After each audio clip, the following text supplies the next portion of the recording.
ইরানের পারমাণবিক কর্মসূচি বন্ধে যুক্তরাষ্ট্রের চাপের মাঝেও এবার ইরানের পাশে দাঁড়িয়েছে পাকিস্তান। ইরানের শান্তিপূর্ণ পরমাণু কর্মসূচির অধিকারকে তারা সমর্থন করে বলে জানিয়েছে দেশটি। সোমবার ইরানের সর্বোচ্চ নেতা আয়াতুল্লাহ আল খামেনি পাকিস্তানের প্রধানমন্ত্রী শাহবাজ শরীফের সঙ্গে বৈঠক করেছেন। বৈঠকের পর শাহবাজ শরীফ বলেছেন, ইসলামাবাদ ইরানের শান্তিপূর্ণ বেসামরিক পরমাণু কর্মসূচির অধিকারকে পূর্ণ সমর্থন করে। তিনি আশ্বাস দেন, ইসলামাবাদ ও তেহরান পারস্পরিক স্বার্থ সংশ্লিষ্ট সব বিষয়ে একযোগে কাজ করবে। পাকিস্তানের রাষ্ট্রায়ত্ত বার্তা সংস্থা এপিপি ও ইরানের সরকারি বার্তা সংস্থা IRNA এ তথ্য নিশ্চিত করেছে। এই ঈদে জামা জুতো অ্যাক্সেসরিজের ডিসকাউন্ট।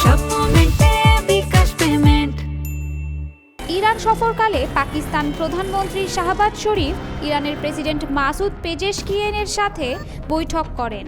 বৈঠক শেষে যৌথ সংবাদ সম্মেলনে শাহবাজ বলেন, ইরানের প্রেসিডেন্টের সঙ্গে আলোচনা ফলপ্রসূ ও গঠনমূলক হয়েছে, যেখানে দুই দেশের পারস্পরিক স্বার্থ ও সহযোগিতার সব দিকই উঠে এসেছে।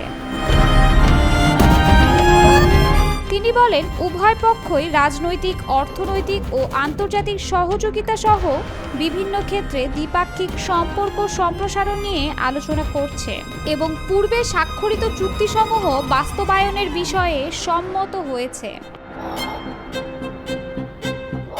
শাহবাজ বলেন, ভারতের সঙ্গে সংকটপূর্ণ পরিস্থিতি থেকে পাকিস্তান অসাধারণ সশস্ত্র বাহিনীর সাহসী প্রচেষ্টার মাধ্যমে এবং জনগণের দৃঢ় সমর্থনে উত্তীর্ণ হয়েছে। তিনি বলেন, আমরা শান্তি চাই এবং আলোচনার টেবিলের মাধ্যমে আঞ্চলিক শান্তি প্রতিষ্ঠায় কাজ করতে চাই। কাশ্মীর সহ সব বিবাদপূর্ণ বিষয় জাতিসংঘের নিরাপত্তা পরিষদের প্রস্তাব অনুসারে সমাধান হওয়া উচিত, যেটা ভারতের লোকসভাও স্বীকার করেছিল যখন জওহরলাল নেহেরু ভারতের প্রধানমন্ত্রী ছিলেন। তিনি বলেন, জলবন্টন, বাণিজ্য ও সন্ত্রাসবাদ বিরোধী সহযোগিতা সহ বিভিন্ন বিষয়ে আলোচনা করতে আমরা প্রস্তুত, যদি ভারত আন্তরিক হয়। তিনি আবারও বলেন, যদি ভারত আগ্রাসন চালিয়ে যায় তবে পাকিস্তানও তার সার্বভৌমত্ব ও ভূখণ্ড রক্ষা করবে। এর আগে গাজায় ইসরায়েলি আগ্রাসনের বিরুদ্ধে মুসলিম দেশগুলোর ঐক্যের আহ্বান জানিয়েছেন খামেনি। এ ব্যাপারে পাকিস্তানের প্রশংসনীয় অবস্থানের কথা উল্লেখ করে এক্সে দেয়া এক বার্তায় তিনি বলেন, ফিলিস্তিন ইস্যুতে পাকিস্তানের অবস্থান প্রশংসনীয়।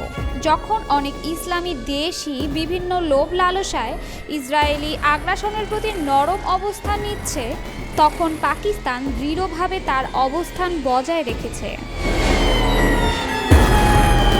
খামেনি পাকিস্তানের সঙ্গে ইরানের সম্পর্ককে উষ্ণ ও ভ্রাতৃপ্রতিম আখ্যা দিয়ে 1980-এর দশকে ইরান ইরাক যুদ্ধের সময় পাকিস্তানের ভূমিকার কথাও উল্লেখ করেন। পাকিস্তানি প্রধানমন্ত্রী শাহবাজ শরীফ 4 দেশের সফরের অংশ হিসেবে সোমবার ইরানে পৌঁছান। তুরস্ক সফর শেষে দ্বিতীয় গন্তব্য হিসেবে তিনি ইরান সফর শেষ করলেন। তেহরানের সাদাবাদ প্রাসাদে ইরানের প্রেসিডেন্ট মাসুদ পেজেশকিয়ান তাকে স্বাগত জানান এবং আনুষ্ঠানিক গার্ড অব অনার প্রদান করা হয়।